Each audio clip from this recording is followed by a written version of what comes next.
Gerard Ryle, revealed stunning documents that highlight a wide-ranging worldwide tax avoidance scheme. The released papers document world leaders like King Salman of Saudi Arabia, Britain's Prime Minister, as well as the Prime Minister of Iceland. But it's the 411 Americans and 3,467 U.S.-based shareholders of the Panamanian law firm that has the financial world buzzing.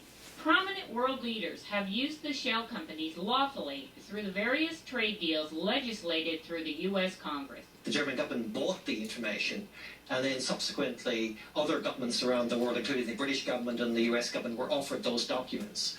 We were lucky enough to get access to that material. We cross-referenced that material with this material, and of course it all matched perfectly. The leaked material came from Panamanian law firm Mossack Fonseca.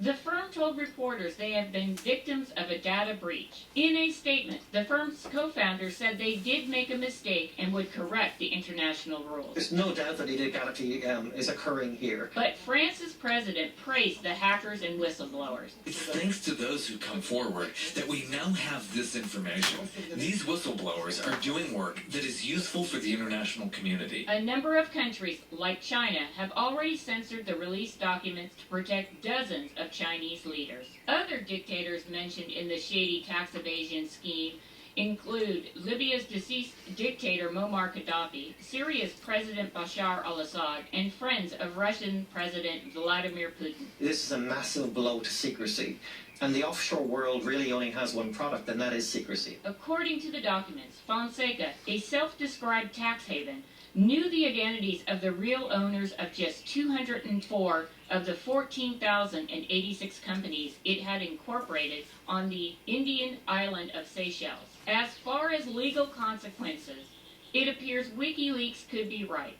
They have deemed the Panamanian Papers a, quote, flop of the century. Okay, CW6 News contributor Kimberly Dvorak now joins me with more on this. So obviously the secrecy being blown, that's huge, but let's also talk about the money that has gone into this. The money, well, according to a professor at the University of Berkeley, he came out and said the number is about $7.6 trillion that has gone through this Panamanian tax haven. Now that doesn't mean it's just cash holdings there. It does mean that they bought, spent that money in commodities and mineral resources, oil, presumably things like this. But what they do is they set up these shell companies, and to set up one of these corporate shell companies costs right around $1,000 US. So you can see it's easy and very inexpensive. It's something that I think kind of initially shocked the world. We've got at least 411 U.S. names on that list that we have not heard from just yet. But I think as journalists, we start picking through the documents, the one thing we are going to find is that this is somewhat lawful under the 2010 Panamanian trade deal that Congress legislated and the President signed.